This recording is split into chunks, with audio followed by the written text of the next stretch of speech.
It's not that the Ukrainians would not be willing to negotiate with the Russians. It's just negotiating with the Russians right now is almost like literally pointless. How do you get the concessions that would be necessary that the Ukrainian people would actually accept that wouldn't lead to Zelensky literally being dragged in the street and beaten to death? Their democracy isn't at threat when Ukraine's taken over. They're not the one who had their family dumped in a mass grave. They're not the one who had their cousin tortured. They're not the one who had their house blown up by Russian soldiers.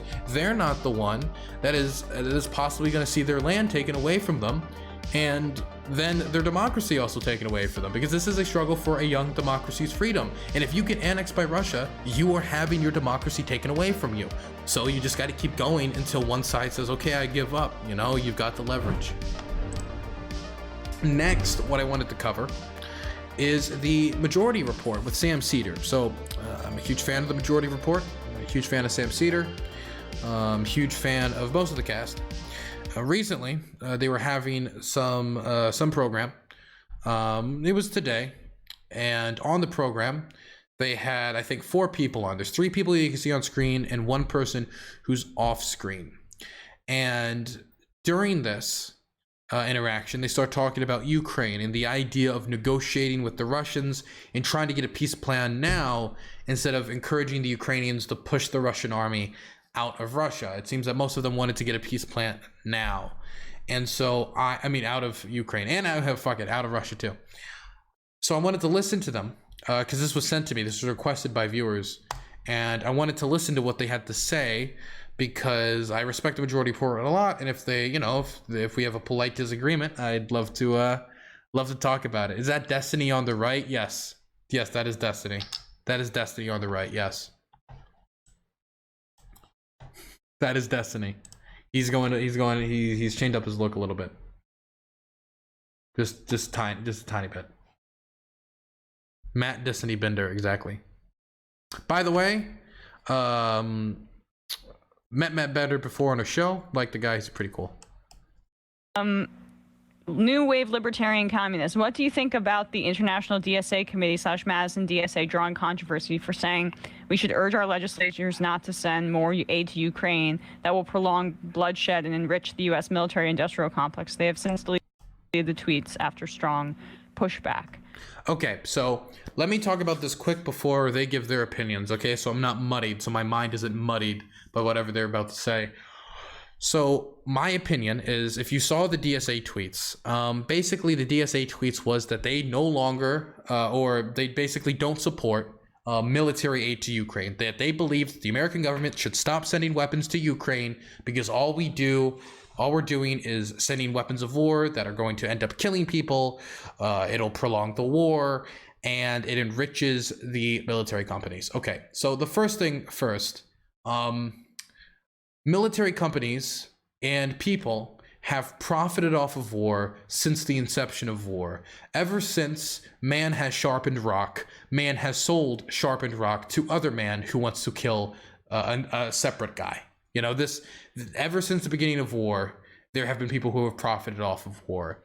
And so I don't think the existence of war profiteering necessitates an objection to a conflict, because this was true of World War II, which is probably the most moral war the American government has fought in the last 100 years. This was true of the War of 1812, the Revolutionary War. This was true of Korea, Vietnam. This is true of every war that has ever been fought by man, is that people profited off of it, right? So personally, like, that point to me is kind of weak. I think people would have to show me if really that, like, this war is purely motivated by greed. This war is being perpetuated solely because the military-industrial complex wants to make money.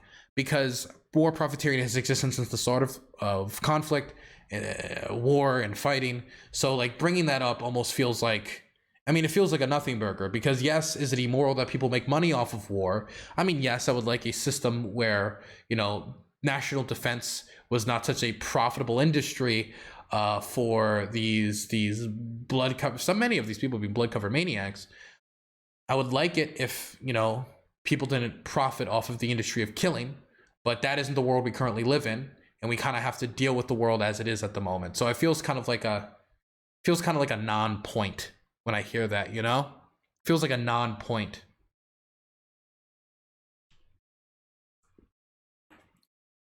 I mean, that's my honest read of it.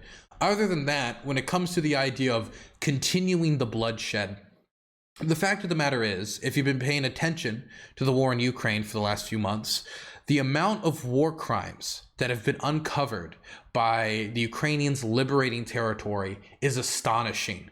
Ukraine has uncovered the largest mass grave in Europe since the Yugoslav genocides that were going on in the 80s and 90s. That is massive. Isn't that massive? Isn't that massive? The largest mass grave since the Yugoslav Civil War. Over 400 to 500 bodies uncovered in Izium. More bodies being uncovered every day. Hell, during yesterday's show, another mass grave was just uncovered in the recently liberated Lyman. There was also, of course, the mass graves in Bucha. I talked to the locals in Bucha about people found in the mass graves and the slaughtering and the torturing that were going on there. She told me about, I interviewed this woman who was working at a local church who told me about members of her church being tortured by the Russian military and people being executed by the Russian government. We have large swaths of evidence for these war crimes. And so when we talk about, well, when we send the Ukrainians weapons, what we're doing is increasing the suffering. If we don't come to a conclusion where Ukrainian territory is liberated by either A, Russia withdrawing, or B, the Ukrainians forcibly pushing them out, then what we're doing is signing up thousands upon thousands of Ukrainian civilians to torture, to slaughter, to executions, to rape, to murder, and we're signing them up to that permanently. Just like Crimea was subject to it, with Tatar activists being executed and dumped in rivers by the Russian government.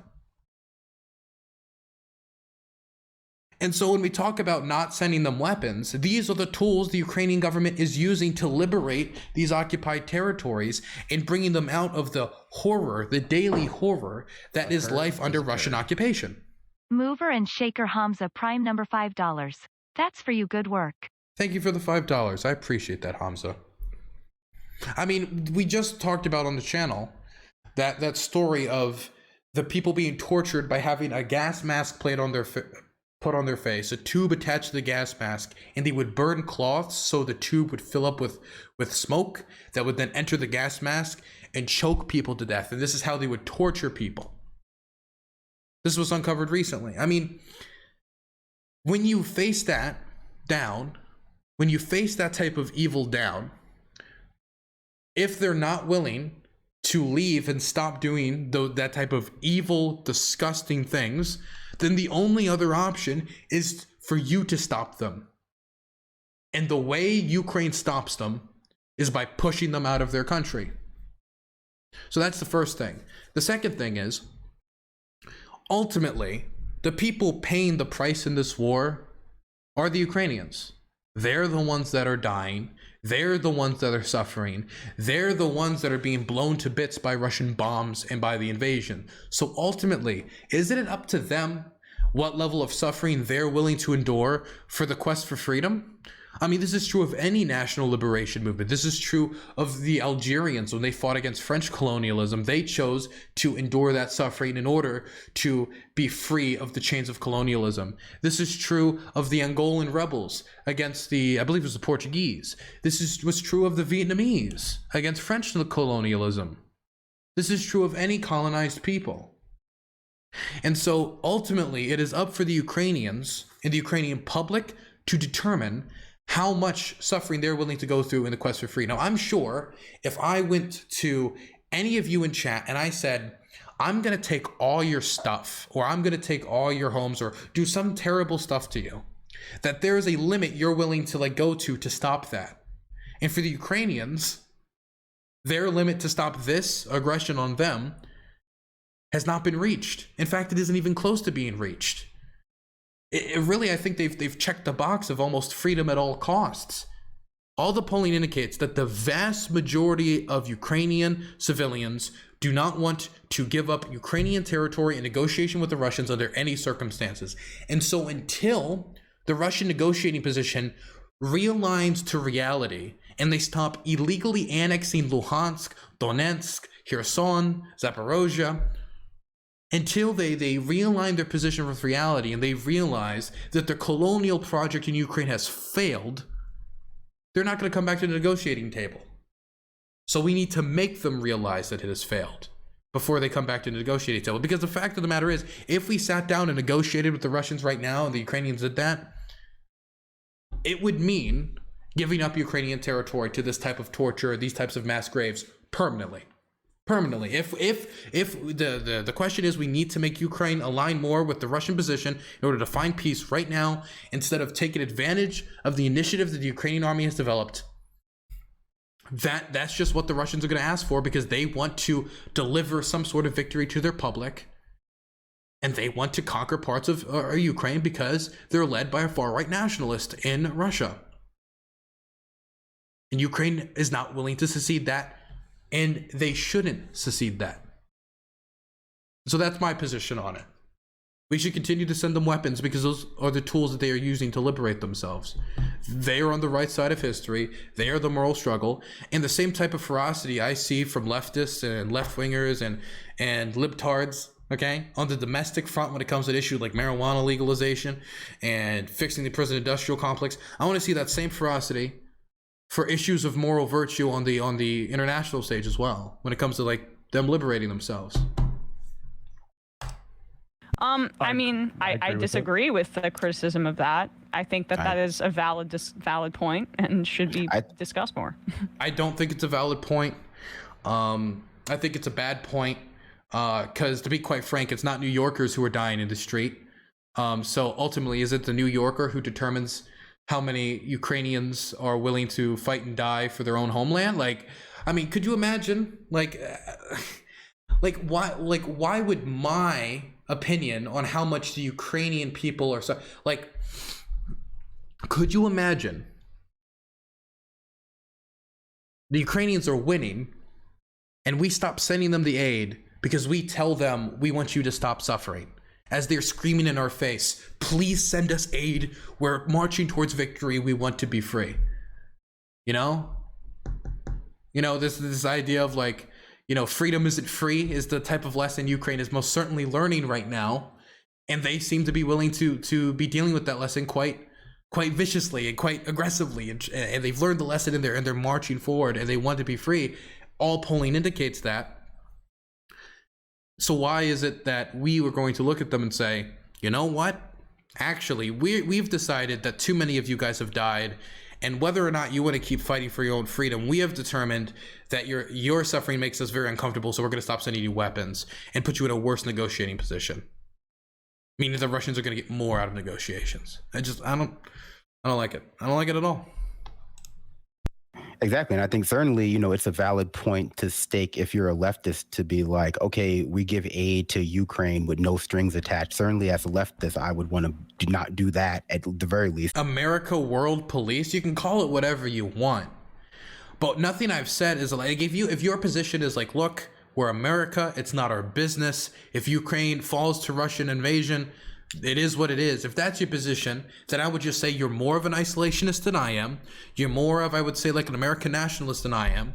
And I'm somebody who has more of like an international lens of the world and like these ideas around freedom, right? And people fighting for freedom and me supporting those struggles. And the majority of Americans also disagree with you, because I think Americans do not want to have the moral weight on their mind of, oh yes, we're going to allow Russian weapons manufacturers to use our economy to make profit and import the necessary parts and bits in order to make weapons that they use against Ukraine. We're going to allow the Russian economy to make money that they will use to then fund the war and kill more people. We're going to, in fact, stop sending the support to the Ukrainian people to stop this type of brutalization, because the American people seem to want to support this righteous struggle.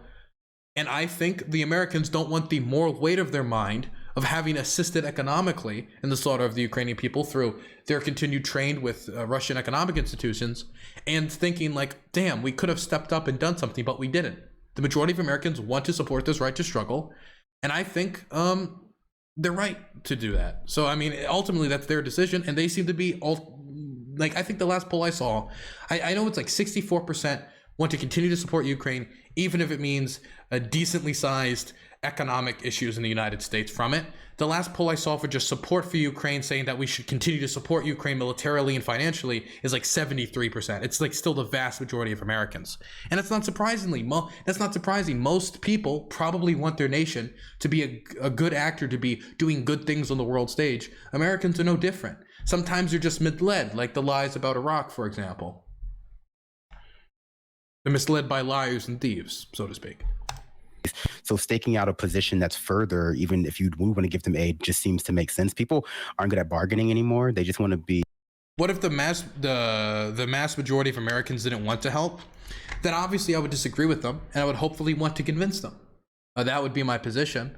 Just because the majority of Americans hold or don't hold a position doesn't mean the position is good or bad. The only point I'm trying to make is that if you're making this argument from like an American nationalist perspective, you have to also acknowledge that most Americans want to be on the Ukrainian side. They want to support America. They do want to support freedom in Ukraine, and they don't want to at all have their economic system assist in the slaughter of Ukrainians by importing Russian gas and allowing Russian weapons manufacturers to buy American goods and products that they will then use in bombs to strike Kiev, to strike Mykolaiv, to strike Lviv, or any of these Ukrainian cities. Like all on the sleeve. Everyone's out there. Like, no, it's like we at the very least need some kind of tracking of these weapons, because they're not even only ending up in Ukraine. Much less. They're just going to warlords as people do. I mean, and at the same time, was that he said? All on the sleeve. Everyone's out there. Like, no, it's like we at the very least need some kind of tracking of these weapons, because they're not even only ending up in Ukraine. Much less. They're just going to warlords as people do. That needs a massive source. Oh my God. I need a mega source on that. What warlord got weapons out of Ukraine through our aid?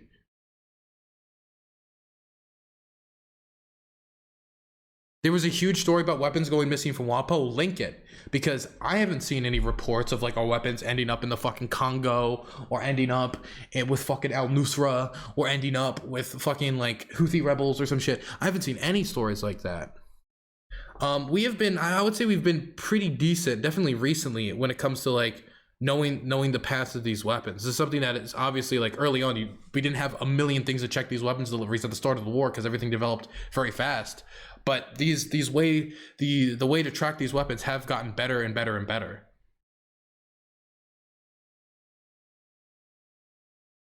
All of the stories I have heard of like weapons being sold and stuff have always been like lower level. Like, we're not gonna see HIMARS end up in the hands of ISIS or some shit.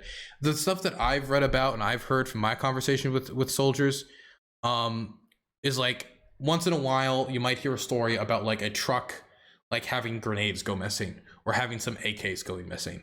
And if I'm being completely honest, that would probably be true with any weapon shipment to any country in the state of chaos that Ukraine was in, definitely early on in the war. And that is definitely not a reason to like stop support for Ukraine and make it easier for the Russians to fill up mass graves. It's like a box of grenades is not going to stop me from trying to help people push back against a military so willingly willing to fill up holes with dead bodies. Here it is. This is the source? Okay, let me check it out. Why don't you back it up with a source? My source is that I made it the fuck up. Thanks, chat. I thank you. Thank you very much. This is very helpful. I feel so much more informed. The WAPO thing feels like vague posting bullshit. Let's look. This is from May. Vague U.S. assurances spark concern about lost military equipment in Ukraine, a longtime hub of arms trafficking. So is there like, there's no confirmation of anything being trafficked.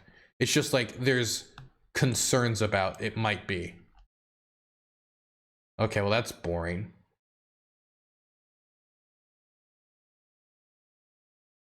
Ukraine's illicit arms market balloons since Russian initial invasion, buttressed by a surplus of loose weapons and limited controls on their use.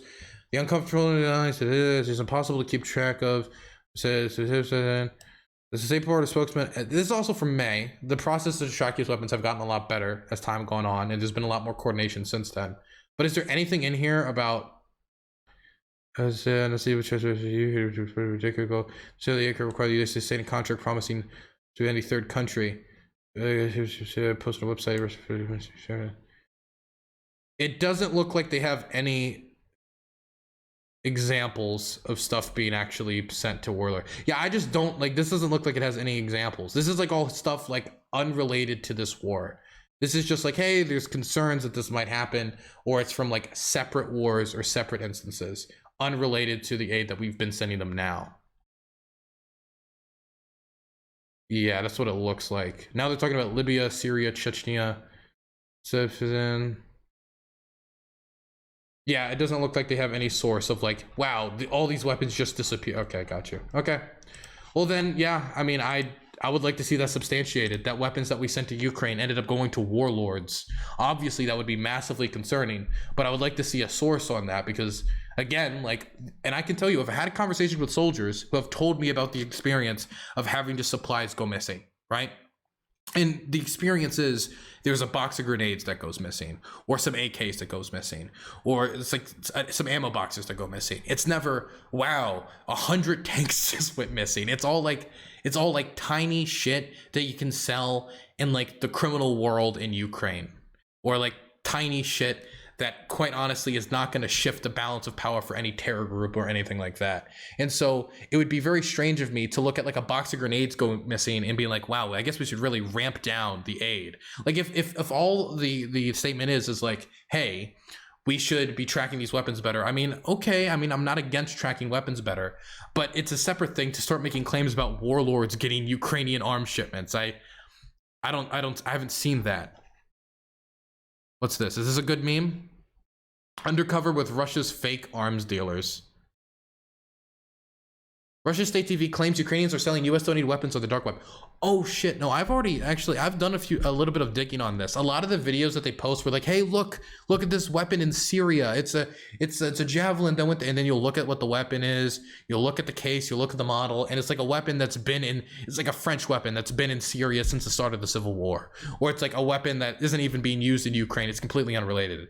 And they'll just like, but if they shoot it from a certain angle and if the video's blurry enough that maybe it kind of looks like a US javelin, there's like a million instances of this. And I remember earlier on in the war, I had to constantly like debunk this stuff, but like I don't really see many like claims about this anymore.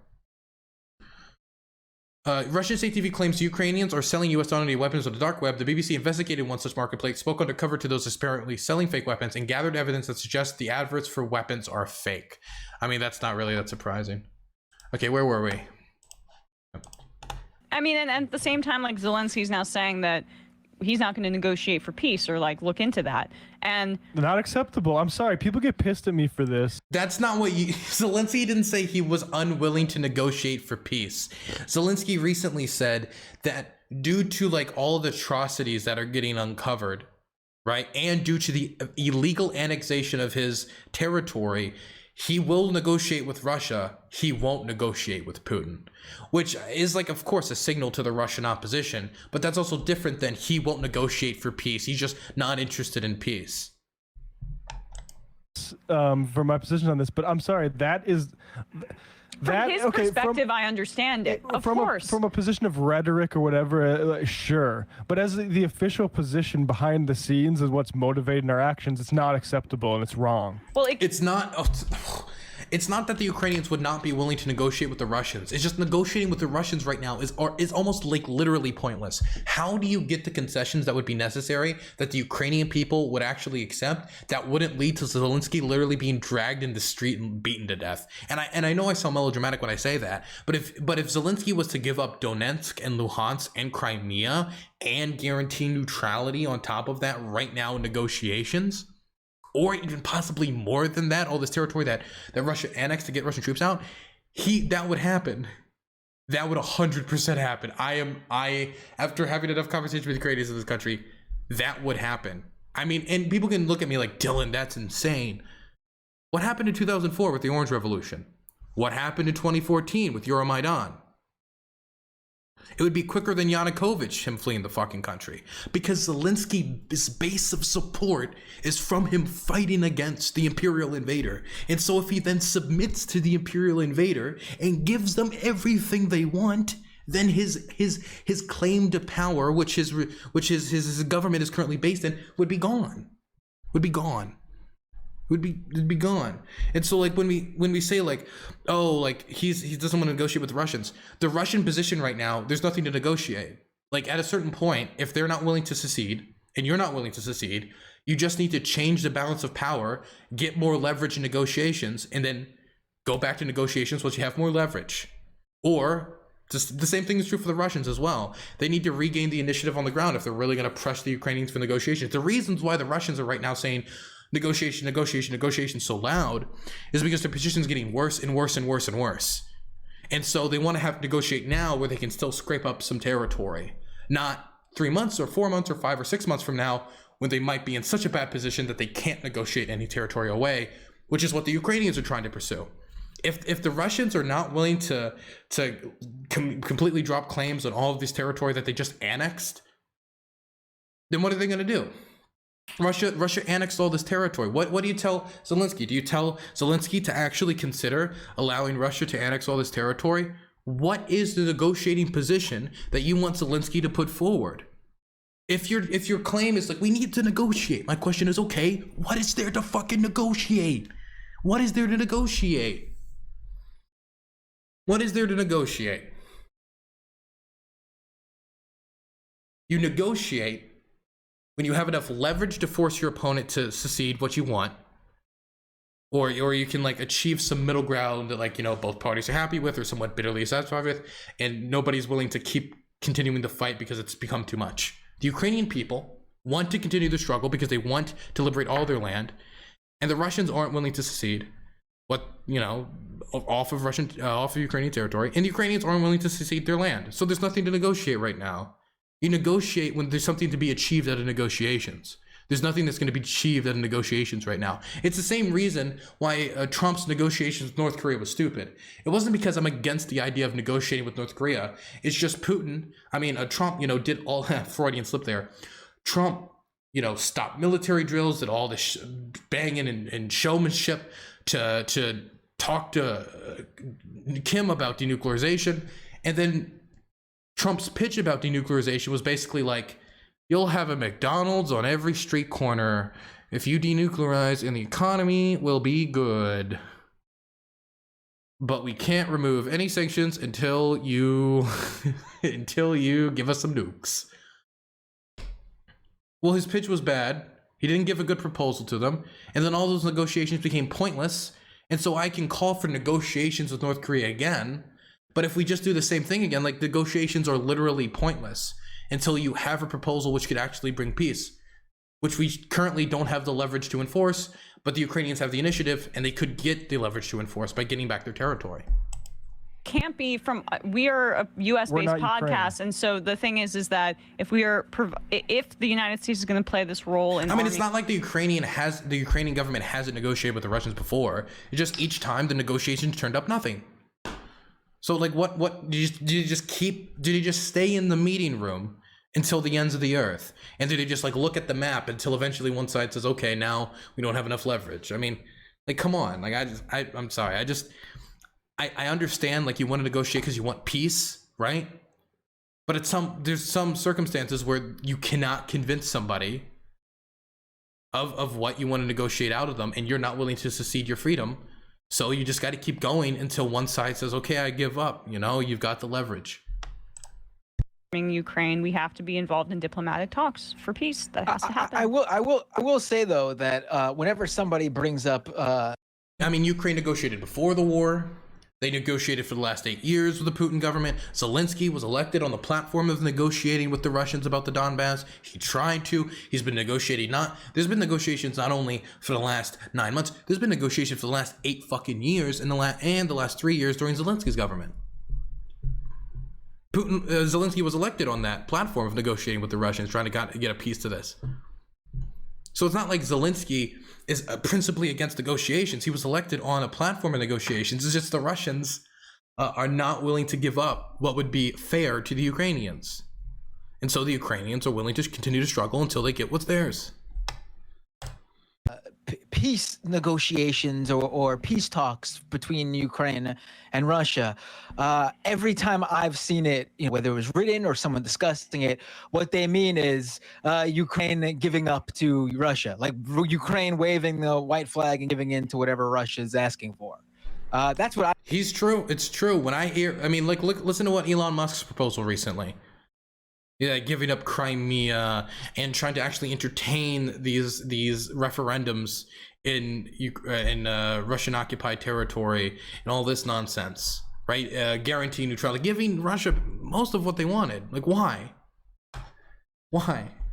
I've seen though. So maybe out there. That's what we have power over. Like, would Ukraine be okay without our material support? So we have a say in the outcome here. It's not, we don't just defer to Zelensky. He's not the president of this now. But the problem with us having a say in that outcome is that the people in power don't really feel like there is any urgency to end the conflict. No, of course not. I think they do feel that there's an urgency to end the conflict. It's just that this is a conflict that you end by winning. That you win to end this conflict. I mean, there are conflicts you end by winning.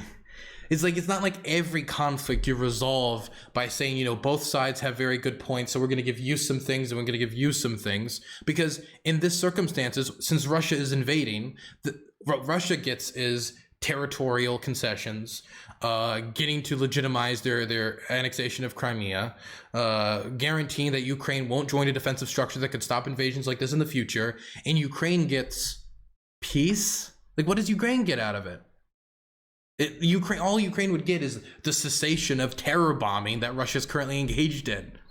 So not every argument is like both sides centrist, kumbaya, we need to find the middle here. Not saying that they think the Russian invasion is valid, immoral, but morally corrupt, you don't need to kumbaya middleman position. If somebody is making radical, disgusting claims and demands that you can never find a middle ground with because they're just insane demands, the solution to that isn't you just force yourself to somewhat concede to these demands. Definitely, if you have the ability to win, the solution is you push back against the people trying to intimidate you.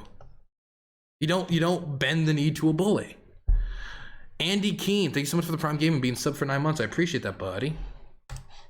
They agree with all the people who get pissed at us for even talking about this and want to teach Putin a lesson, regardless of if it leads to world war or nuclear exchange. But that's what I mean, and it's not, nobody's saying that we want, nobody's saying, but we're going to do this no matter if this causes a nuclear war. It's just that the actual odds of a nuclear war right now are still pretty low. And you can't just create a scenario where a nuclear power invades a non-nuclear state, and so the whole world just says, well, you get what you want.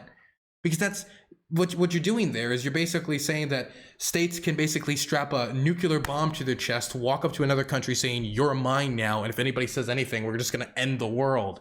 You can't encourage that type of behavior. That behavior has to be checked.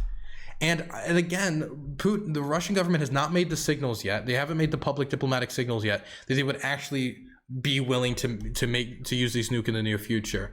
We haven't seen that. We've seen them vague posting about it, saying we reserve the right to defend our territory with all means at our disposal. That isn't the type of rhetoric you hear before the nukes start falling. You're going to see more deliberate language about it, because primarily how nukes have been used in the last 80 years since the first nukes were used in Hiroshima and Nagasaki has been tools of intimidation and deterrence. And we have no reason to believe that the Russians have shifted towards actually trying to use a nuclear weapon in Ukraine at the moment. If that changes, then we can revisit the discussion. But we shouldn't be telling the Ukrainian army to halt their advance, or, well, we have to go to negotiations to cede things to the Russians off the off chance that in the future maybe they will escalate towards using nuclear weapons, because Putin will say, you know what, I may be willing to end the world and end Russia and end my regime and use a strategic nuclear weapon in Ukraine and diplomatically isolate myself and possibly lead to a massive military escalation and more aid to Ukraine in order to just stabilize the line, or commit a mass act of nuclear terrorism by bombing Kyiv with a nuclear weapon. Like, I don't know, man. I think it's overplayed. My concern is that the United States is incentivized for this to continue to weaken Putin, as opposed to, like, I'm concerned about people continuing to die. And, like, I'm also concerned about peace protesters within Russia, and if there is, like, larger conscription. I mean, I want Ukrainians to stop dying too, right? Of course I do. Some of my best friends are in this country. This is a beautiful country with a beautiful people. But also, you know, what is living under subjugation and under an occupation where, you know, one day you might be walking down the street, the next day you might be in a torture chamber before being dumped in a mass grave. I mean, when we talk about I want less people to die, would guaranteeing all these people will be under permanent Russian occupation, and would that not just lead to more mass graves as they find more political opposition to put on the wall and shoot, as they did in Crimea and the rest of occupied territory? I mean, think about how short of a time they occupied Bucha. Like, for like 2 weeks they occupied Bucha, and how much brutality they committed in a 2-week time span. Now imagine Russia had the same brutality that they already have.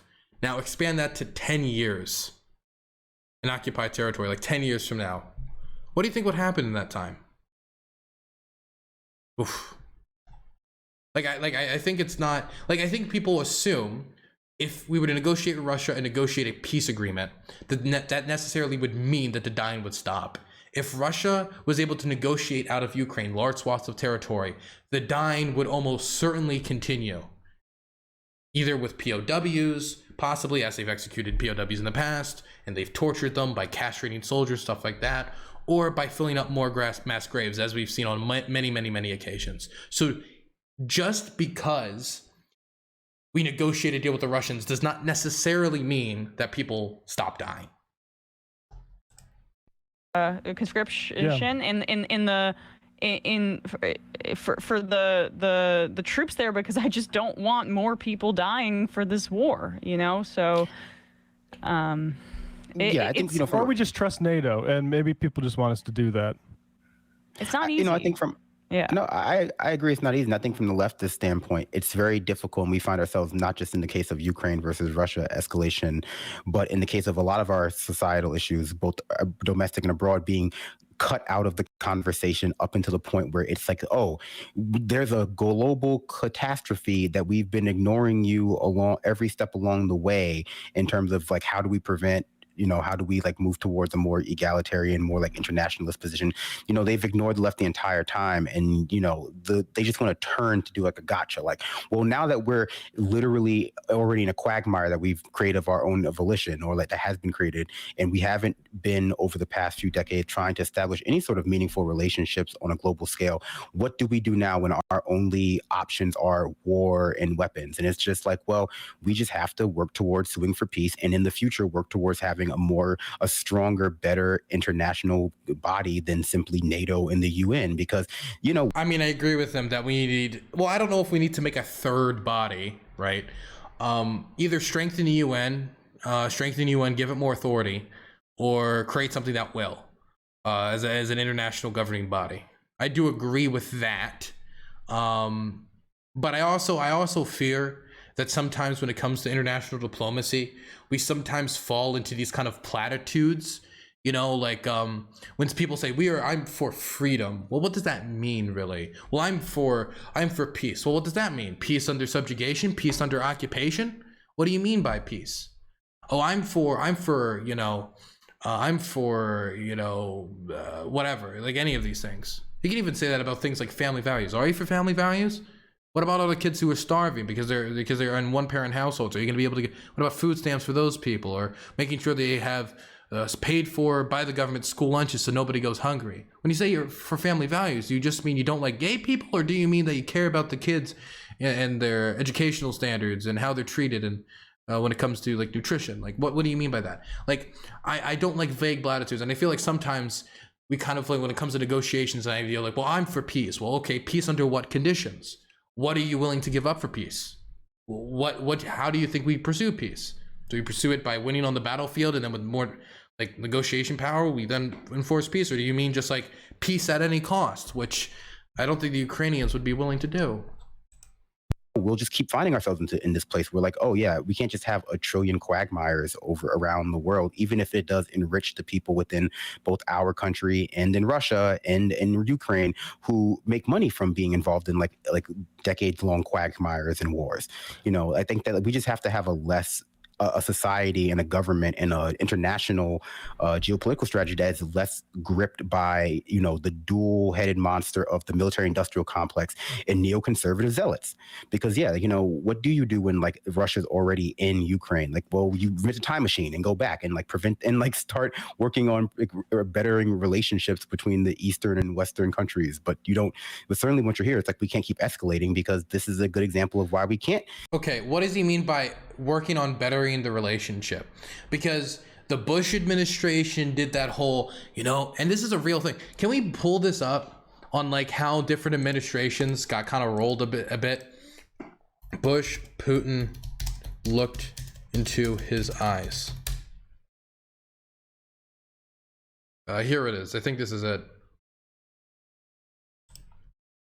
It was an interesting period. As president, you met and dealt with many foreign leaders. You write about at least some of them in the book in varying shapes and forms. You write, I have always been able to read people. Vladimir Putin, when you first met him, you said you got a sense of his soul. But I looked in his eyes and saw his soul. And later you told him he was cold-blooded. Yeah, I did. And so the thing is, this would happen in every American administration. They would start trying to like do this like friendly relationship with Russia, and eventually it would fall apart. Bush famously like shook Putin's hand and was like, I looked in Putin's eyes and I saw his soul, and his soul was good, and so I think this is a good man, because Bush is like that. And of course afterwards he was like, well, I kind of look like a moron when I said that. The early of his administration was kind of similar to that.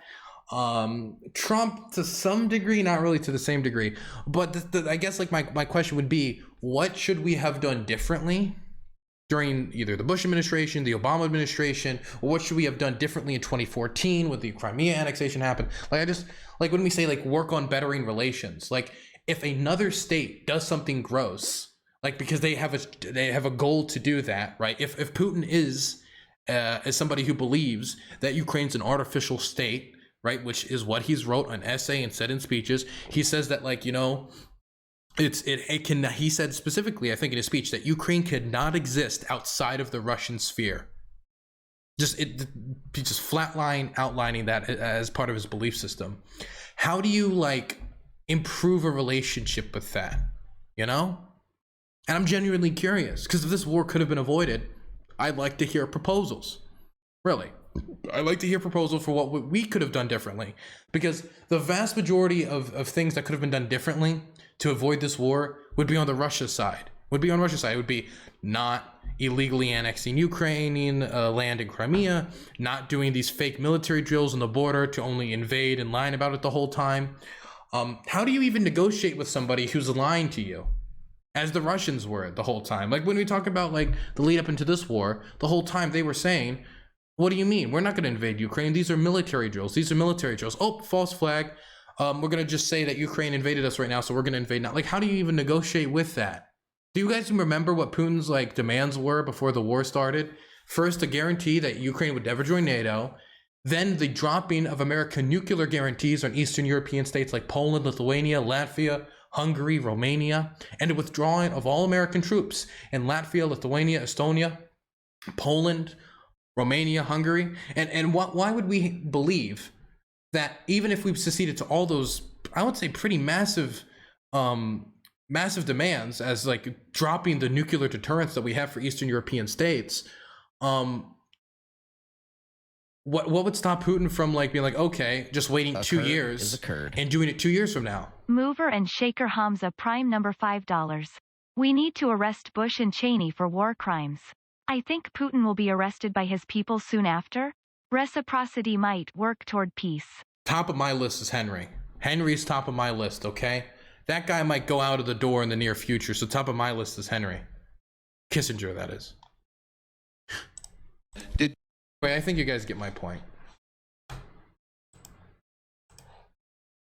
Why we need to start building these long-term relationships, because every skirmish that has world leaders in it now, what we've been told can't happen. We've been told that it's the end of history. No more of these skirmishes can happen between like world powers, but like they clearly can. And now nuclear weapons are always going to be on the table, and any conflict has the capability of escalating to a nuclear one. And so that's just more. Which, by the way, Hitler didn't have nukes when he invaded Poland. And that just if you creates wanted more to make that comparison, it's facile, childish. People make the comparison not because Hitler was like a nuclear superpower and he had like nukes. People make the comparison because it's like you don't appease people who are just conquering country after country. And the thing is like people is like, oh, is Putin doing that? I mean, kinda. They invaded Georgia. They brutalized Chechnya. They invaded Crimea and annexed it illegally. They then backed separatists in the Donbass for 8 fucking years. They then lied about putting the troops on the border before launching a false flag and invading the entirety of the country, committing atrocities along the way. At some point, you gotta say, I think this Putin fella's pretty determined to invade other countries.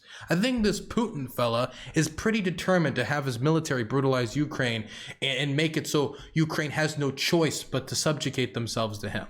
You know, like at some point you gotta say, like, I think this guy, is pretty determined in his effort after 8 years of working here. Not saying that he's the same as Hitler, but I think that's the point they're making. Obviously, it is different, and we need to treat it different because he has nuclear weapons. But we also don't just secede to the fact that they have nuclear weapons and pretend that, if we give them weapons, like every war has a potential to spiral out to full-scale nuclear war. Like, for example, we backed the Mujahideen. We backed the Mujahideen in Afghanistan, working with China to do so. We put our weapons on the back of Chinese donkeys and put them into Afghanistan. The Soviet Union collapsed in part due to that. The Soviet Union, much more powerful, by the way, than modern-day Russia, geopolitically speaking. They had, of course, a massive nuclear arsenal. And they were taken out by guys on horseback with AKs and I think Stingers. Like, what do you want me to... Like, could they have nuked Afghanistan? I mean, I guess they could have, right? Could they have ended the world in that sort? I mean, I guess they could have, but they didn't. Because we've set a precedent on nuclear weapons. And it's hard for me to believe that, I mean, if a nation state, well, I guess a coalition of republics, if we're going to call it that, under the Soviet Union, was not willing to go to the nuclear level to subjugate Afghanistan, even after they've killed millions of people in Afghanistan. It was extremely brutal. But they weren't willing to go to that level. So it's hard for me to believe that we should concede to Russian demands just because they have nuclear weapons, even though they're the one that escalated it to this point. They're the one that brought it to this point. And the Ukrainians are winning. We can't just say, well, because they're a nuclear state, we just got to give them what they want every time they invade a country, right?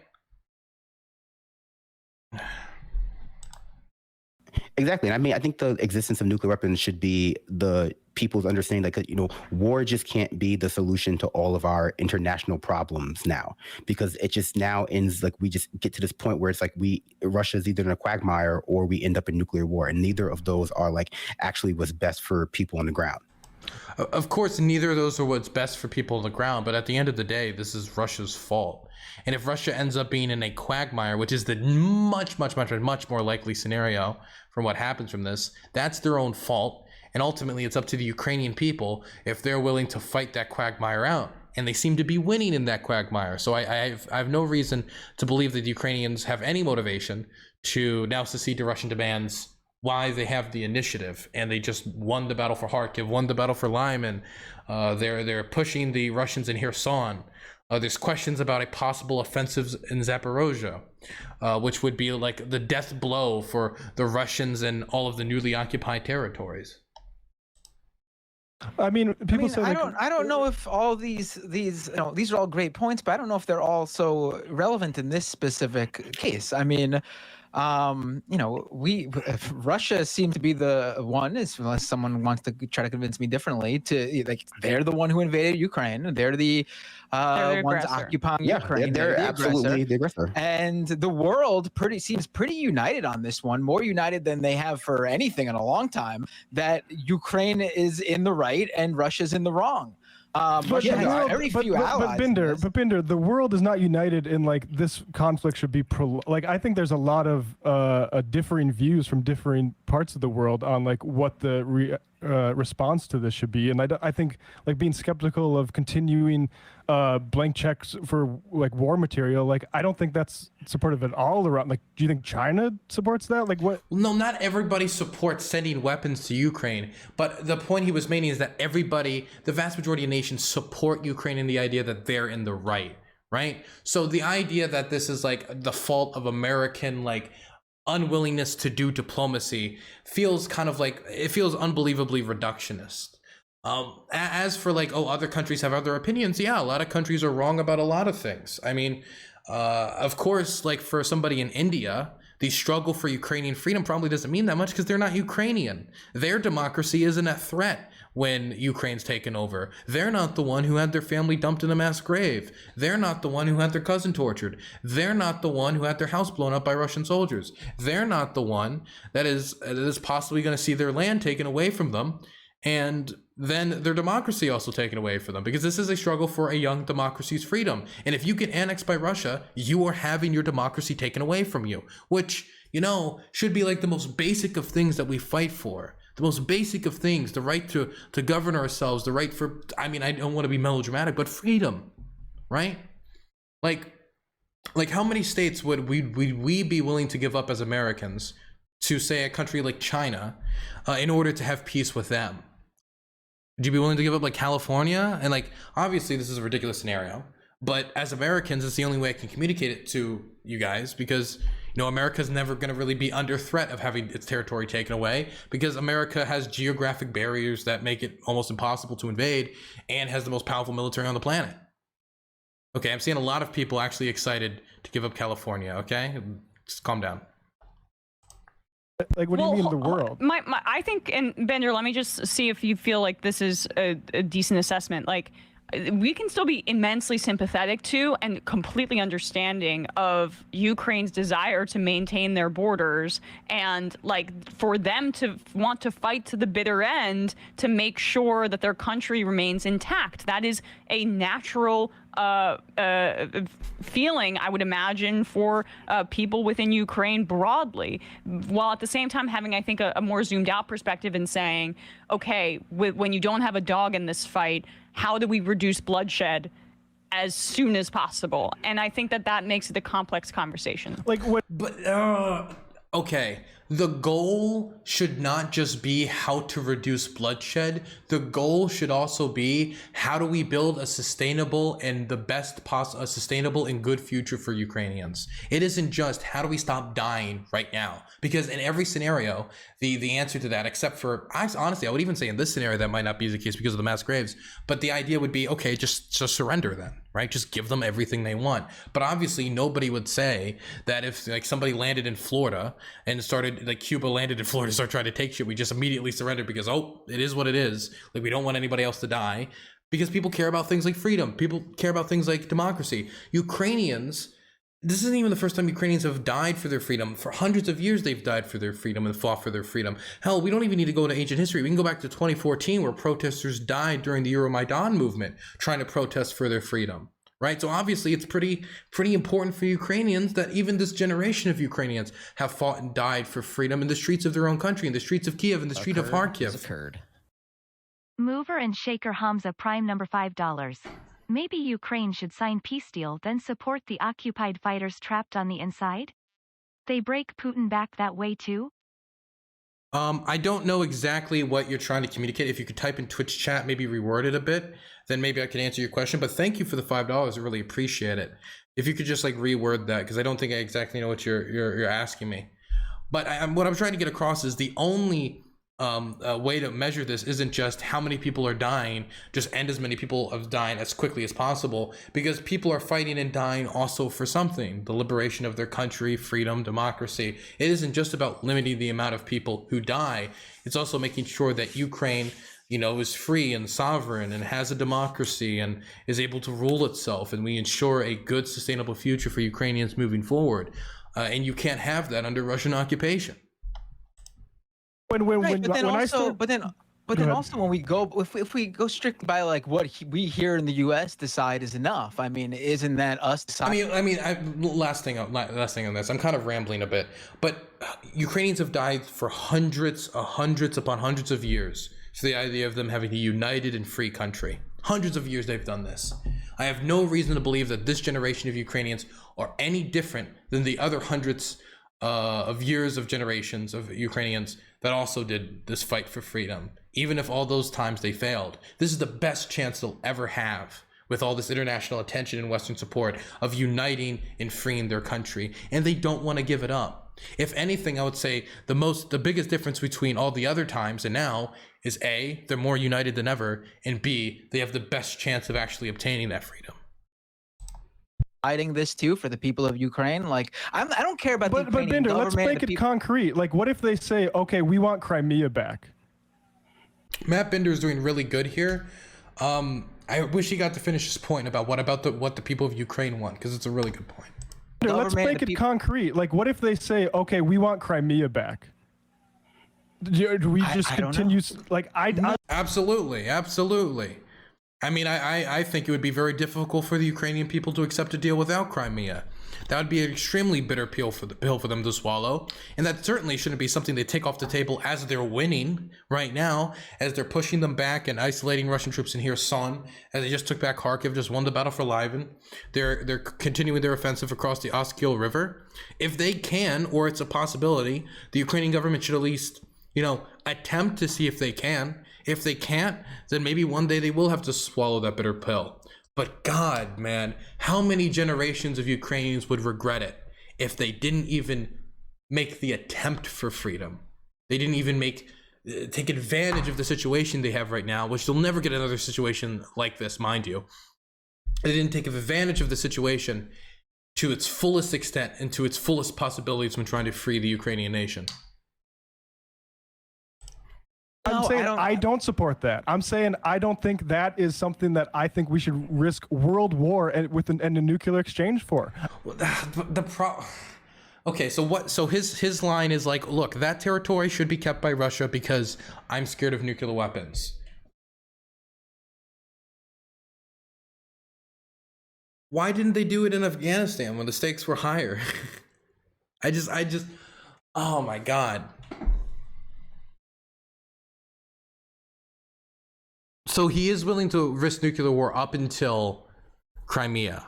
What's different about Crimea? I would want to hear to him what specifically is different about Crimea that makes it different, that the Ukrainians can't even make the attempt to take it back.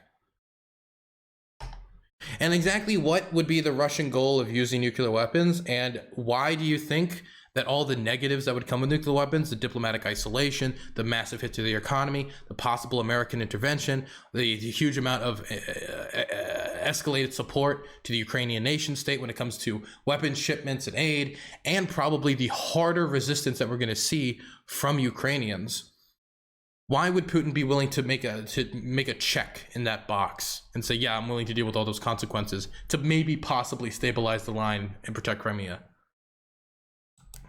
I'm thinking, I don't think that, I don't support that. I draw a line there. And I think the Right, Biden well, admin- He draw a line to say that Russia gets Crimea. Understandable. Got it.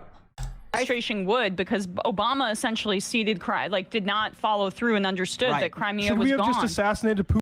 Well, the reason why we didn't follow through with anything is because we thought Ukraine at the time was a lot weaker than they are now. Now Ukraine has a lot more power. They're a lot more powerful. The military is a lot more professional, and they do have the possibility of maybe taking it back. Certainly, when we look into the battlefield now, it doesn't feel like that distance of a possibility.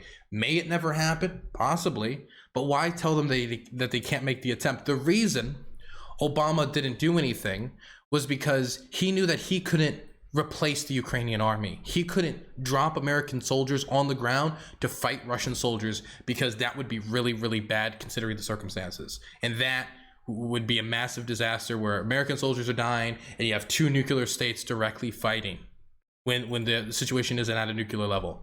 It's massively different when it's the nation state resisting the invasion, resisting the annexation, that is fighting better. So the reason why we took the L there was because we couldn't get Ukraine to resist enough. And I would say some levels of cowardice, but the Ukrainian military was just not prepared to resist enough. Now they seem pretty prepared to resist. I don't think it was, well, if we help the Ukrainian military, we'll start a nuclear war. I don't think that was what was considered there. I think it was, we can't deploy our own troops because that could start a nuclear war, which we're not even proposing in here. We're just proposing arms shipments. Putin after he took Crimea. Is that what people? Right? Like, of course. So we agree that there's lines to be drawn, and like this whole thing about you're trying to, appease a dictator. I just think it's like you need to read more than just one book on World War II. I mean, you kind of slightly are, though. I mean, you want to give him things, right? You want to give him things while the Ukrainians are winning. That, I mean, okay, maybe I don't. Do I appeasement? Do I have like a bad definition of appeasement? Is that my problem? The action or process of appeasing. Well, that's not very helpful. It's the international context and diplomacy of making political, material, or territorial concessions to an aggressive power in order to avoid conflict. Okay, so it quite literally is appeasement, whether he likes it or not. Okay, gotcha. Well, I don't know what the end. This is not my area of expertise, honestly. So I don't know what the end game is here, nor do I have any conclusions. But I mean, I don't know what the end game that they're hoping for is. I guess hoping that people in Russia somehow overthrow Putin themselves. I don't know, that they just get so angry over Putin's decisions. I don't know, but I mean, what do we do here? Like if Putin doesn't want to leave unless he gets everything he wants, then like, what do we do? Just give up? We just say, Ukraine, you're on your own. Go, I'm just saying, I don't care about the government. I'm saying I am fine with concessions that a lot of pro-Ukrainian folks, and in a world without nuclear weapons, I'd agree. Maybe we fund this a lot more, but I am okay with, like, say, we're going to not keep pushing guns over there until the Ukrainians take back Crimea. I think that things like that should be okay to say, and for a lot of people, they're not okay to say, and that's, I think, why it's not. Wait, okay. When we say it's not okay to say, what does he mean by that? I think it's wrong, right? I think it's wrong, but that doesn't mean it's not not okay to say in what way. Like, and when I hear that, I roll my eyes and I'm like, I disagree. Obviously, that doesn't mean like not okay to say in what way. I don't think anybody's gonna kill you for saying it. Like, I don't. You can say it, but you're going to get a lot of backlash for it. Like, understandably, because Ukraine is so obviously in the right and they have so much support that you saying, well, maybe we should give Russia part of what they want and recognize Crimea as Russian territory. Yeah, you're gonna get some reaction. The biggest problem in American discourse right now, because there isn't like the fucking gray zone. They don't have any power. Hamza Prime number $5. There must be signs of revolt in Russia by now, Dylan. I would say there's sign of draft dodging. There is some direct actions against recruitment centers, like burning them down. Today there was like somebody threw a Molotov at a car in Moscow during an anti-war protest, flouting anti-war slogans. But there's not enough evidence to show that there's like Russia's on the brink. Like the closest we can say that to happening that is it's in Dagestan. But that's just because there's like more aggressive protests happening there against the government, and there's some people organizing against the government, but there's no sign of like armed revolt or like military defections against the government to like overthrow. There's no evidence of that. Except online. They're not getting in the way of any of this. There's actually no like that. I am not concerned that like Putinist propaganda is having an effect on our policy. I think like the only thing it's doing is letting people like ignore sort of lessons about post-nuclear technology, like that we should. Which, by the way, Putin has taken control of the largest nuclear facility in Europe, which was within Ukraine. So just something to note. Yeah, I mean, okay. Again, wait, something to know in what context? I talked to the locals around the power plant. Can I tell you something? Okay, this is how determined I think I've look. How do I explain this? When I was near the power plant across the river, I met some locals, and what we did is it was 9 a.m. and as we were watching the power plant, listening to artillery shells going off, we drank vodka and ate pickles at 9 a.m. And obviously, this is what every journalist should do. I think if you haven't done this in Ukraine with Ukrainian locals, you're a fucking con artist and you can't call yourself a real journalist until you drink vodka near an active nuclear power plant having shells dropping around it. Isn't that true? Isn't that true? It's very true. Thank you very much. But in that conversation I had with him, this guy's life was shit. And I don't mean that to insult him. I mean that like under the conditions that he was in, like he's just having a really bad time right now. He brought me to his home and he showed me how shrapnel had hit the side of his house, side of his house, and he has his child running around. And I'm just thinking about, man, if that shrapnel just was moved a little bit, it could have gone through that child's bedroom and tore them apart. It would have been a disaster. It would have been so terrible. And this person's talking like, you know what? The shelling gets so bad at night. We run to the attic, which we have made like, we run to the cellar, which we have made into like a little bunker, which he showed me. And then he tells me like, I have to drink vodka at night to sleep at times. And it's like, God, it's so terrible. And I'm like, so do you think like that they could like, what do you think the government should do? Should they concede anything? And he like gives me like the most stone cold look of like, no, man, no. Then he starts like saying the slogans and stuff because he knows that's probably the one thing I understand in Ukrainian is stuff like Slava Ukraini, Heroam Slava. It was the same thing in Kramatorsk, man. It was the same thing in Mykolaiv. It was the same thing in Kharkiv. All these frontline cities are taking the brunt of all the suffering. The people there, I think, are actually more determined than I think sometimes even the people in like Lviv, in the areas that are a lot safer in Ukraine, and they feel less of the consequences of the war. I just think like the stakes of this can't be just like we can't let the bad guy have a win because like I think. But it is also sovereignty. I mean, for Ukraine. Like I feel like I agree with the sovereignty, but like that sovereignty is backed up by us, and like again, like Crimea was taken by Russia. Should we have started a world war then? No, but there's no guarantee that us backing Ukraine is going to start a world war. In fact, it's a very, very unlikely outcome. Oh, I don't think. Does anybody agree with that? I mean, like, you could, like, whatever. No. I don't know. Well, I think also it was a lot different. Russia doing what they did in Crimea, and then Russia, having troops trying to get into Kyiv. I think some people kind of sometimes underplay exactly what a decision nuclear war would be, or like using nuclear weapons and it's like ending the world, right? Because I even think the Ukrainians would be willing to keep fighting even if they had nukes falling on their country. I've talked to people and they have given me that commitment that like they could literally nuke my city. Okay. If I survive, I'm still gonna resist. Mover and Shaker RGO Measure $5. Bosnian Pop Cat video to cool off? Bosnian, I don't think we need a Bosnian Pop Cat video. I don't think we have, but we have two videos. We got the Albanian video, right? This one.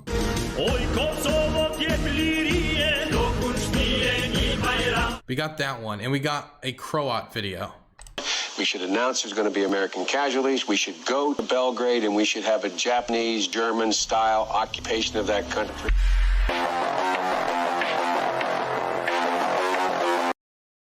Don't have any Bosnian videos on file yet. Maybe we should get a Bosnian video. I think that's a good investment for the channel. God, I lost my train of thought. Where was I?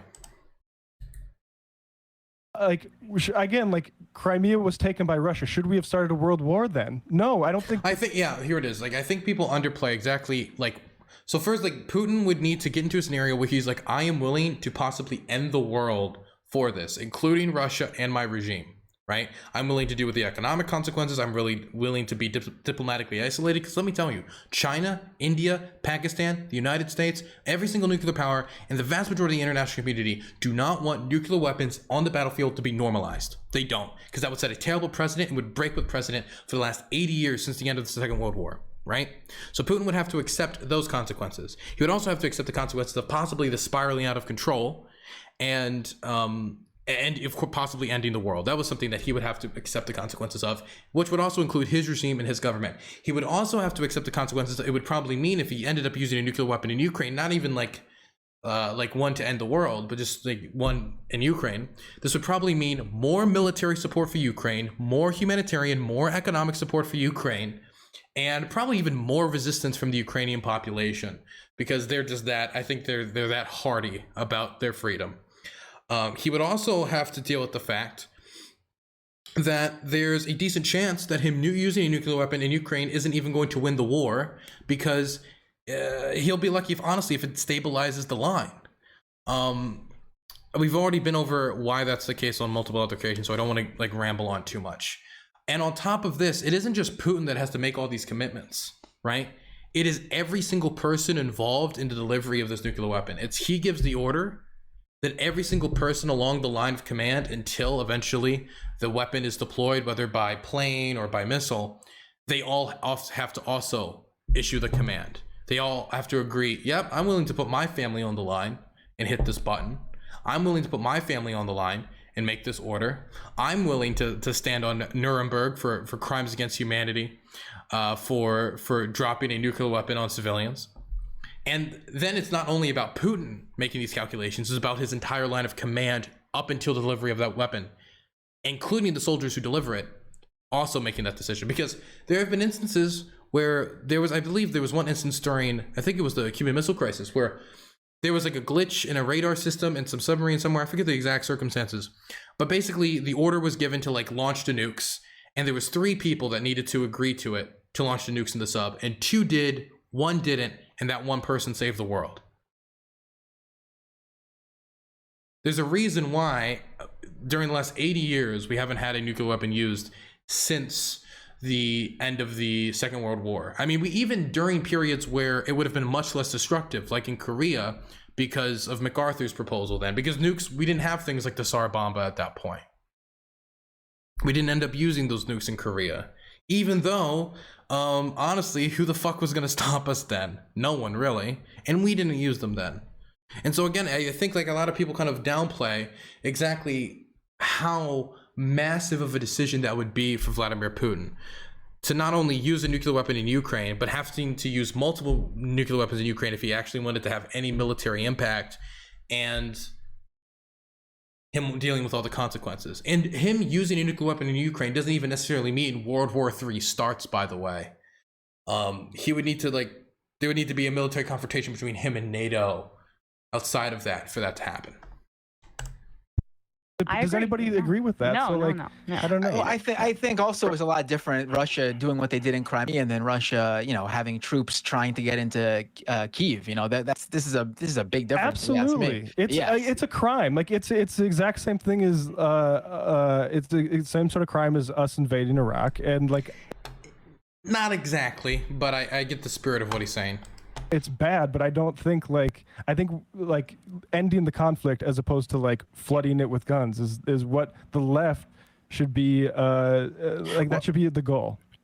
I agree, and I think I agree with mostly what everyone said. My only thought is, and didn't add to that, is that like I think we, as leftists, have a goal in mind, a general goal in mind for how the conflict ends, with like not so much bloodshed and guys. Remember Patrick from my from my film in Ukraine and from being on stream?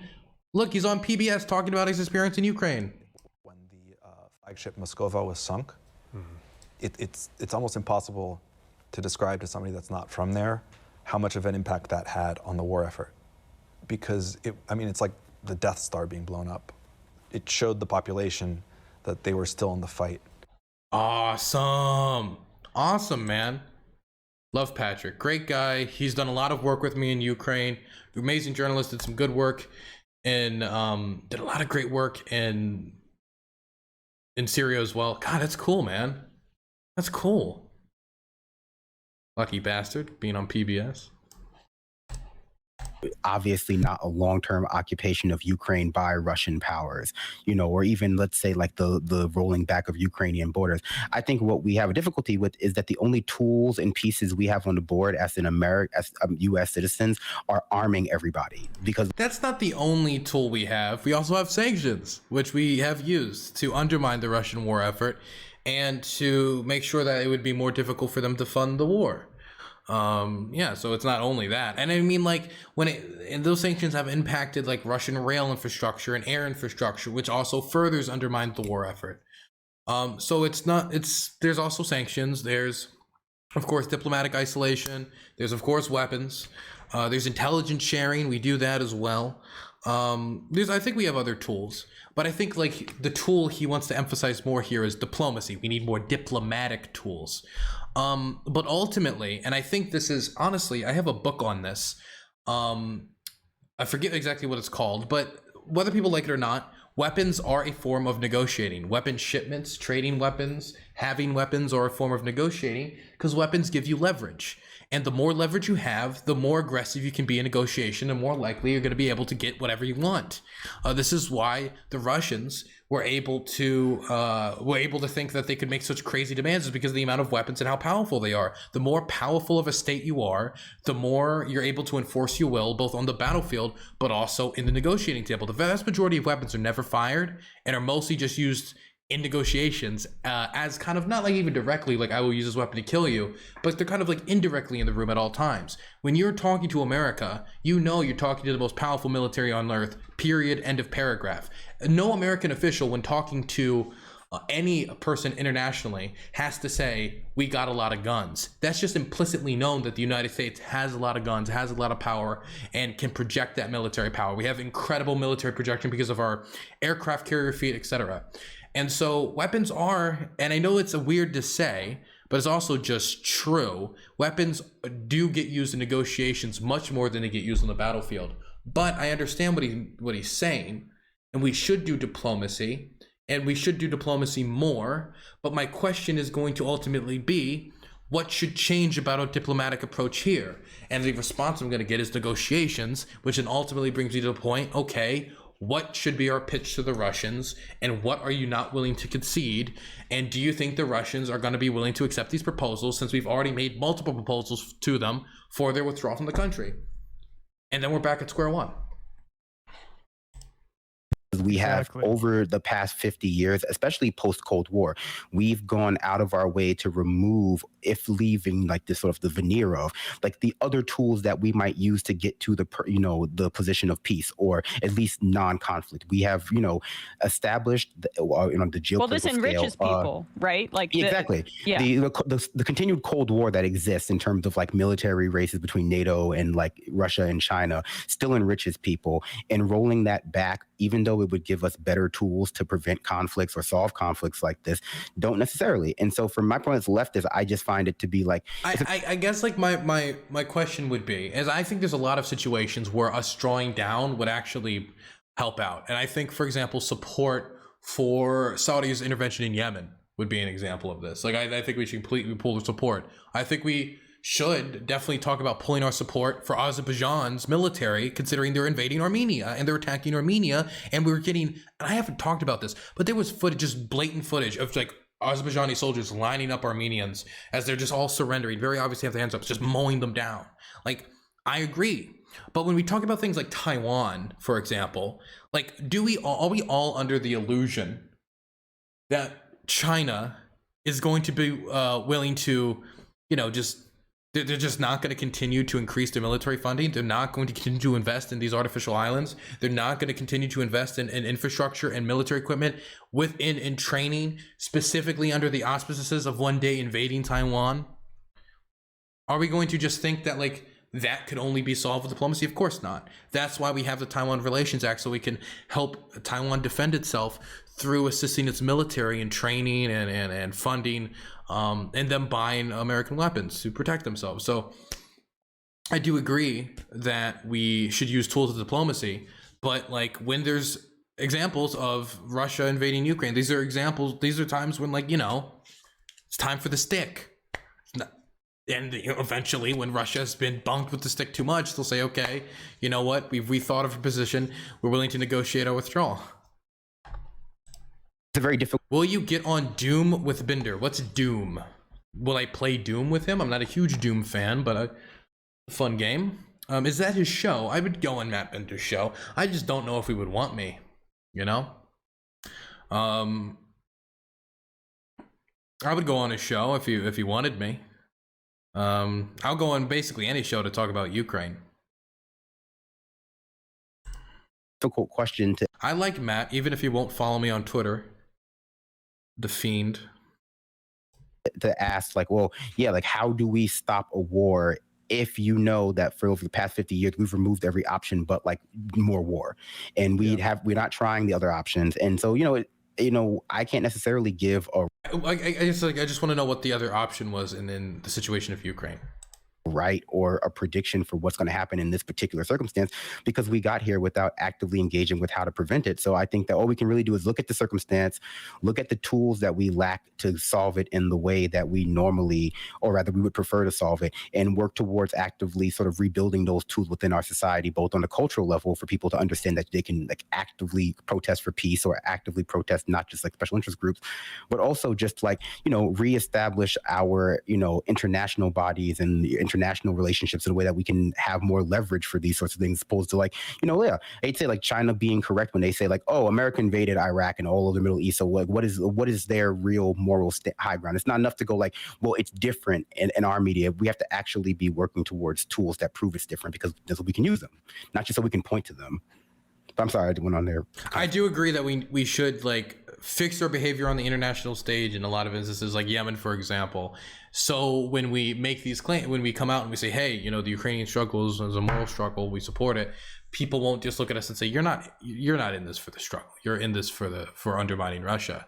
That is not, of course, to put aside the fact that even if it's in our self-interest, you can do something in your self-interest that it can also be a good thing. For example, if a senator gets pressured to vote for, say, the Civil Rights Act, like LBJ was very effective in doing to many senators, and he does it and he votes for it because it's become popular in his district, or he's been pressured politically and he does it to save his career, like whether or not he voted for it out of his own benefit or because he really cared about it doesn't really matter at the end of the day, as long as we reach this better outcome. For example, like I would work with libertarians to end a lot of like terrible government programs like the war on drugs, if it meant that you know, we could reach a better outcome, even if they might be against it for different reasons. For example, I would also be supportive of working with libertarians to end our support for the Saudi war in Yemen, but they're probably doing it for possibly different reasons than I am. They might be doing it because, well, we're just angry at all the big spending in the government, where I might be doing it for more humanitarian reasons. Not saying that libertarians can also be doing it for humanitarian reasons. No. This is a good discussion, and I mean, Perfect one to have a minute before the show ends. No. I feel like I'm being a wishy-washy, but my position is probably closer to Matt Lex. I think it's fine to be wishy-washy on this, because it's not an easy thing. Like, it's not. I'll tell you what. And in my entire time doing this job, this issue pisses people off more than any that I have talked about. Like, we Left Reckoning lost more patrons over like just having Carl Bayer on for and Mike Prisner for like, I think, coverage that still holds up. Well, to those lost Left Reckoning Patreons, let me let them know. Patreon.com/MattBinder. But I mean, listen, like, I'm not saying we should be arming them either. Like, I'm anti-war as well, but like, well, we should be arming Ukraine. That's my position. And the thing is, you can say that's pro-war or anti-war. I support independence struggles. I support struggles for freedom. Like, I mean, yeah. No, do we just leave the country? And I think we can arm them, but with conditions. Yeah, Sorry, like, Bradley. Okay, what are the conditions, though? What are the conditions? I think if like, sorry, brother, but like, I think if like people say like, oh, we just want to let Putin take over Europe, like I think that has seen like the Russian military is not capable of that. They're not even capable of taking over Ukraine. So like, I don't think this is the same as saying, okay, Hitler, go take over all of Eastern Europe. I think again, like, yeah, I think like this would be like if Hitler, like, I think, okay, so this would be like if Hitler was like after 8 years of doing terrible, like taking parts of Poland and killing Polish soldiers and like doing interventions and backing separatists, like he invaded and he took like maybe 10 to 20% of the country, and like, you know, he had larger ambitions, but he couldn't really act on them.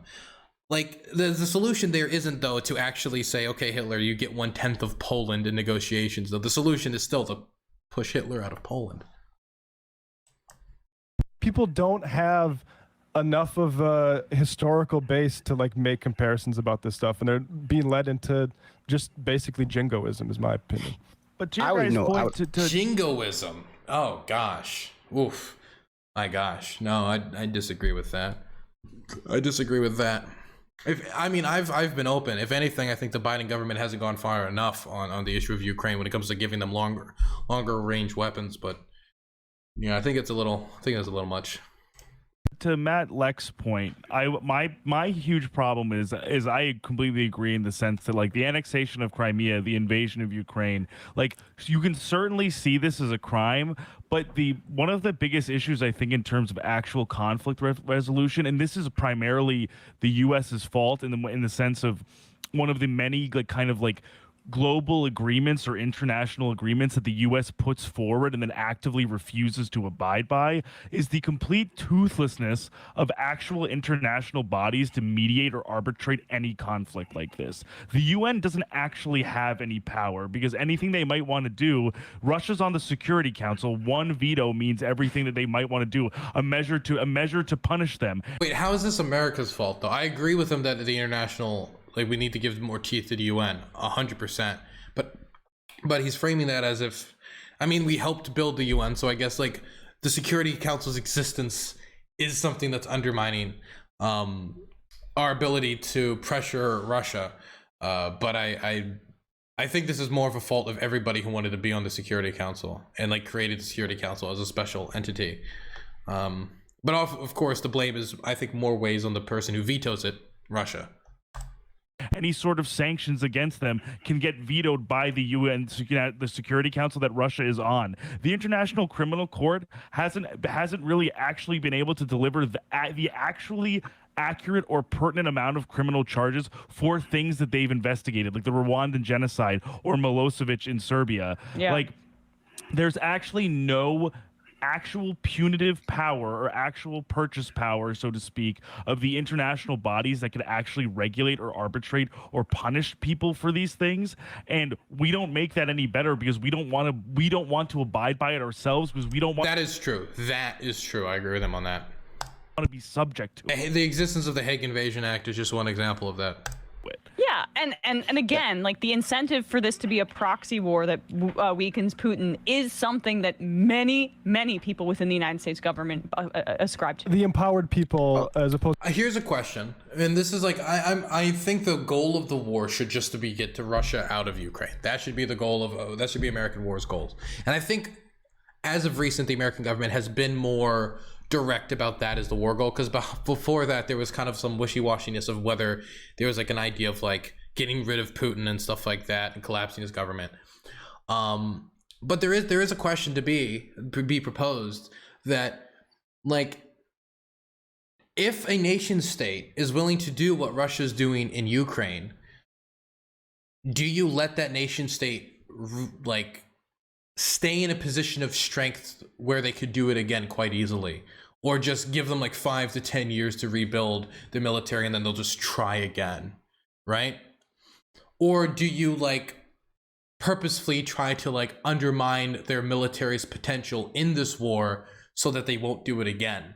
I mean, the example I can think of is Kuwait. Kuwait comes to mind. After Kuwait, Saddam Hussein never invaded any other fucking country. That's for damn sure. Of course, I don't support the invasion of Iraq, but I'm just saying that, like, if you weaken the military to a certain point and make a country learn a very hard lesson about invading other countries, then the odds of them doing this again does go down. I don't really think I don't agree that we should try to get rid of Putin or like try to undermine his government on the idea of like that should be our war goal. I think our war goal should just be, though, I still believe this, just be pushing the Russians out of Ukraine. Opposed to the YouTube streamers, that's what they think about. Also, I mean, I would just say like there's a distinction to be made, especially as a leftist and someone who like believes in like the peace process in theory, and like, you know, it can work if we actually worked in a good faith capacity towards it, which we haven't. We don't do in Israel. We don't do globally. We certainly haven't been doing it with NATO, which is not to say it justifies Russia invading Ukraine. It's just to say that, like, I don't necessarily agree that arming Ukraine or continuing to give them money is actually, you know, the best solution to the problem. It just might. I do think it's the best solution to the problem. And until somebody proposes another solution outside of negotiate, which, I mean, is literally just a call to talk. I mean, this would be like saying, well, how do we deal with Joe Manchin? Negotiate with him. Well, okay, what's your negotiation tactic? What are your demands? What consequences would you be willing to put on the table? It's just like a call for conversation, right? Like, then you're just calling to talk, really. So it's like, okay, it's like the most base level of like requests, of like plans. It would be like if like what's the Ukrainian military strategy, and they just said fight. It's like, okay, well, that I think you need a little bit more detail than that if you're going to come up with a plan to end the war. Might be the only game in town. And I think that that's something that on the left, we kind of get dragged into a lot as well, just rhetorically, like in situations where like all the only solutions, again, domestically abroad that we have are like half-baked neoliberal solutions, you know, private public partnerships. And the question becomes like, well, do we do nothing, or do we do this thing that might not work, that enriches rich people, that further like divides the world? Okay, wait, well, I'm sorry, let's bring it back. You know, private public partnerships. And the question becomes like, well, do we do nothing, or do we do this thing that might not work, that enriches rich people, that further like divides the world, that further like, you know, reifies class and like racial divides, or do we do nothing, essentially, like I said before.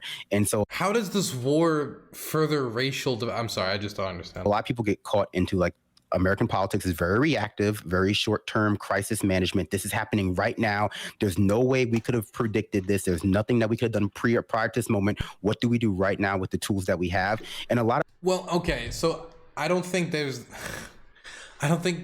whatever. Let's just keep going. I've paused Champ too much. At times we find that like just with COVID, the tools that we have just can't solve the problem. We can like sort of like, you know, put a Band-Aid over it for a little bit. We can keep arming Ukraine. I mean, arming Ukraine isn't a Band-Aid if your goal is to win. And I think our goal should be to win. I don't know if this is an inventive idea or revolutionary idea, but when it comes to a situation where a country's at war, the country's goal should be to win that war. And I think Ukraine's on the path to do it. And whether they succeed or not will be in large part, I think, dependent upon American support.